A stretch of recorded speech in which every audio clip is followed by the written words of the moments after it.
Hello and welcome to day 20 of the Puro Joshi Advent Calendar here on the channel. My name is Peps and today we are opening another door into the world of Japanese Pro Wrestling 2025 as we take a look at my top 5 favorite matches of the rest of the pro scene in 2025. Like always, it's important to mention that I try to include as many different companies as I could, and the matches are ranked by how much I like them. So the first match isn't ultimately worse than the last match, but they are ranked by when they happen in 2025. With that, let's not waste any more time and start with the first match. And the first match comes from Dragon Gate. We are talking about Hopeful Gate Day 1 at Curtain Hall. And it was the main event of the show. It was the Natural Vibes, Flamita, Casey, Strong Machine J, and UT against Gold Class, Benkei, Jackie Kamai, Mochizuki Jr., and Rita.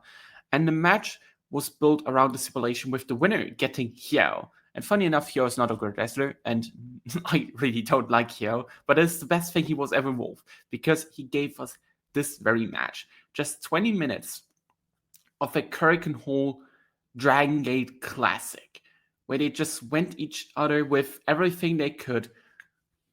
And this is just typical Dragon Gate. Non-stop action, perfectly and crisp executed work, great combinations, and non-stop action. Everyone in this match, doesn't matter who you want to pick out, was so good, and it makes you wonder why they don't have this in every Curtain Hall main event, because this is exactly what you want to see from Dragon Gate instead of Madoka Kikuta title matches. Now, jokes aside, this is just Dragon Gate at its best, and it just reminds you of the very best that Dragon Gate has to offer, and that is exactly the strength. Multi-ways or big tag team matches, non-stop action. And that is something in history that was always very important to Dragon Gate, and it shows you that even today they can do that. They had just amazing performances. Like, this ranks very high as one of the most fun 8-man plus tag team matches I've seen this year. And the combinations in this match were incredible. I especially thought that Flamita and Jackie Kamai were the big highlights of the match. Jackie Kamai is so awesome. He and Rita, what they have been doing, we will talk about another match of them later, is so great. And Kamai especially stood out to me here. I think Mochizuki Jr., who is someone who has been getting weird booking this year, has also really shown out in this match as well and has put on a great performance. Flamita on the other side, I think he ranks very high as one of the coolest and best foreign wrestlers that has wrestled in Japan this year. If it wasn't for David Finlay, he likely would have ranked as my top spot. This guy, ever since he came back from Dragon Gate, has been on another level. Like the Triangle title runs that he had, or title matches, detective title matches that he had, all of them just were awesome. Whenever you put him in a big spot, he's delivering, and it was the case here as well. A really fun 8-man tag team match in the main event of the Curtain Hall. This is going to be a match many people haven't really checked out, so please do it. It's awesome. The next match is from All Japan Pro Wrestling, and it's the final of the Shinichi Junior Festival 2025 as Rising Hayato faced off against Atsuki Aoyagi. And that was in the main event of the Ottawa City Generation. It was the main draw, and it sold over 2,000 tickets. A major success here for the All Japan Junior division. And these two just showed it with the match. And they worked it completely different than the majority of junior matches in All Japan have worked. And that is, they worked it like in a heavyweight main event style. They got a very similar match layout to them with the typical crowd brawls, but they made them more interesting, in my opinion, than what the heavyweights do all the time. Because they went, for example, the dive from the stage and used their junior style to advantage here to help fill the time in these outside brawls, which, for example, the heavyweights, especially a Jun Saito, who has been struggling with that, hasn't really figured out yet how to really use his time to perfection. They went for 40 minutes, 30 minutes. It's a lot of time for them, but I think they filled it up really well. The crowd was into it by the end, especially, and I think that mixed with the history that Atsuki Aoyagi, Rising Hayato have between all the big singles match ahead against each other to the tag team matches they had with each other. This was definitely one of their peaks. I would put that ahead of the Kurken Hall challenge main event that they had in 2022, where Atsuki also defeated Rising Hayato for the junior title. It's just great. I think they have been, whenever they are in such a big spot where they need to deliver, you're like, okay, can they really step up to that? Then they show it. Meanwhile, I feel like the matches outside, not just the matches against each other, but in general, the junior matches in All Japan always have a hard ceiling at very good, maybe at goodish, very goodish. But here they showed a great and excellent junior title match that, in my opinion, is one of the best matches All Japan had to offer in 2025. And one of the few very good to great matches All Japan had to offer in a very weird 2025 for them. The next match comes from 0-1. And yes, I'm surprised that we're talking about 0-1 in 2025. We are talking about the show on August 3rd, 2025 in Shikiba First Ring, with the main event between Masato Tanaka and Hayabusa in a Mask versus 0-1 career match.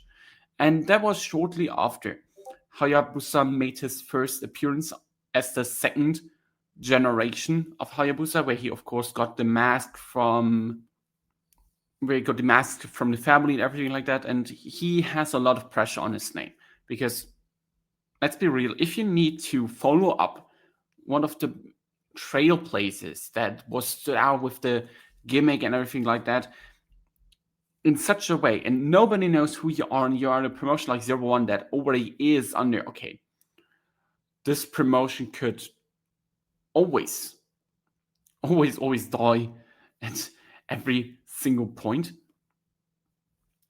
It was interesting to see, okay, how is he going to handle the pressure?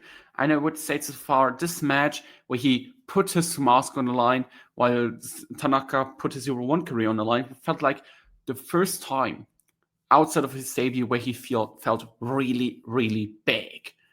And I didn't really know what to expect from this match because from the quality-wise, I have only seen a couple of Hayabusa matches to that point, but he performed great. I think this was the best Masato Tanaka match in years that I've seen, outside of some of his Noah stuff. He looked great in this, and together they tried to make this as awesome as they could. They went to a 30-minute time to drop, which means the stipulation didn't really mean much. But it's a match that they want to run, of course, in the future as well. It seems to be the big turning point in Hayabusa's career, where down the line he will get likely the 0-1 world title from Masato Tanaka in some kind of payoff match, maybe at the next Kurken Hall show whenever 0-1 is going to run it. But this match to me showed that it will be just interesting to see, okay, how does Hayabusa really establish himself on top of 0-1. Meanwhile, Tanaka, I think at 52 years old at the time of the match, was just really, really good. He looked great in this. I think especially the table spot looked great. And that mixed with Hayabusa's execution that is like always perfect, created a cool atmosphere in the bolding, hot Shinjuku, a Shinkiba first ring crowd that just wanted to see them wrestle. They were, of course, behind Tanaka because his career, his 0-1 career was on the line. And I think there's no wrestler in 0-1 who's really more 0-1 than Tanaka, so I get it.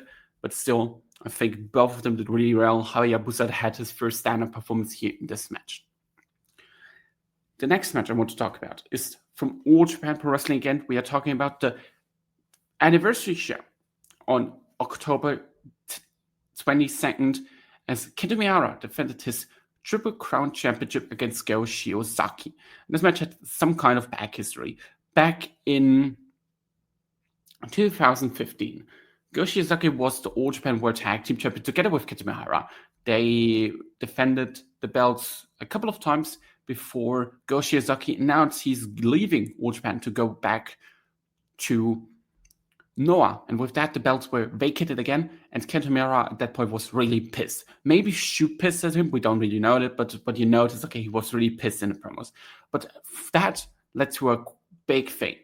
And shortly after, Kento Miyara was trusted by the All Japan office to become the Triple Crown champion and had his legendary 464-day run with the belt, where he first, of course, defeated Zeus for the belt and held it up until mid 2017, where he then dropped it to Shuji Ishikawa. This run made him the superstar that he is right now. So kind of Goshi Ozaki leaving led to Kento Miyahara becoming this big of a star in some way. Now, 10 years later, they face off following Goshi Ozaki once again departing Pro Wrestling Noah and seemingly joining All Japan Pro Wrestling once again here in the Kurikino main event.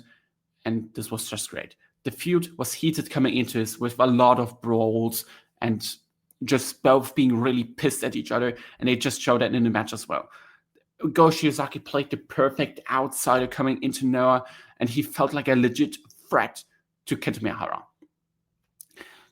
And Kento, at this point, has a formula. I think everyone knows it. His match formula is very clear.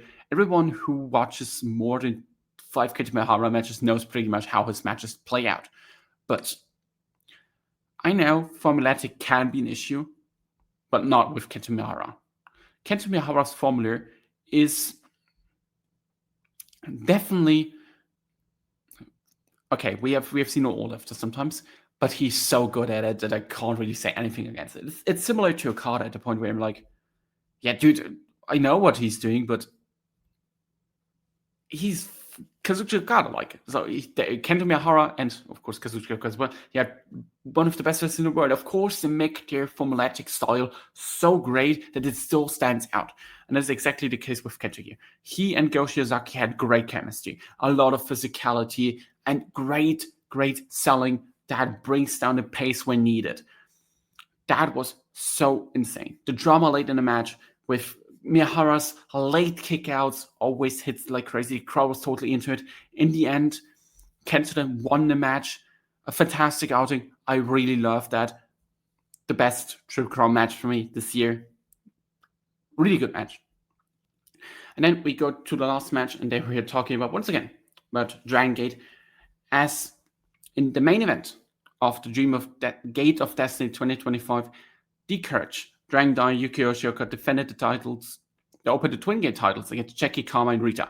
And I kind of teased that match in my Dragon Gate coverage here yesterday.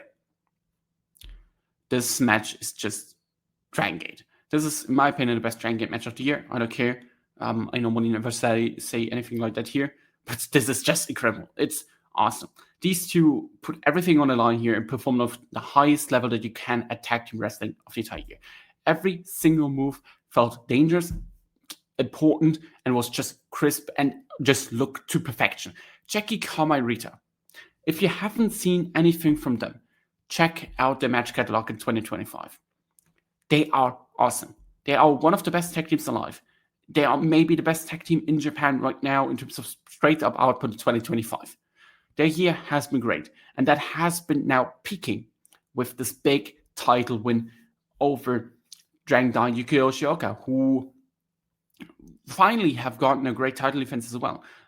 Yuki Yoshioka, who missed a lot of time due to an eye injury. I think he missed 14 months. Now came back and has been trying to find his footing again in this tag team with Dragon Dai to get the confidence back. And in this very moment, it felt like everything clicked with him and he was completely back, if he wasn't already, because I liked some of his antics before, but he had felt like, okay, this dude is him again. And it's just a matter of time until he climbs to the top of Dragon Gate again, because he absolutely should, because he is ready for it. This tag team outing was great. Jackie Kama deserves this win. Yuki Yoshioka here on top worked fantastically and super awesome. And, you know, Kama, I praised him before. His performance here especially was also really great. Rita, also fantastic. But the Kama performance, once again, how he got the crowd into it with his comeback is just chef kiss. They got a Osaka crowd just rocking for them. And the title win was a well-deserved moment that I love to see. With that, I hope you enjoyed this video. Leave a like and comment down below. See you tomorrow. Bye-bye.